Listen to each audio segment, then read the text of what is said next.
Okay, so whenever I'm doing something normal in my room, like changing, sleeping, or just watching videos on my phone, Why the fuck do my parents have to walk in? especially when I'm changing, well, except for my dad, he knows boundaries and how privacy works. It's mostly my mom who does that.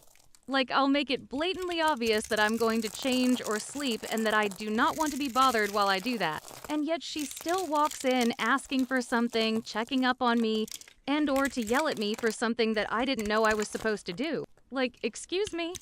Oh, and it's even worse when she has the audacity to yell at me when I wake her up or accidentally try to walk into her bathroom while she's changing.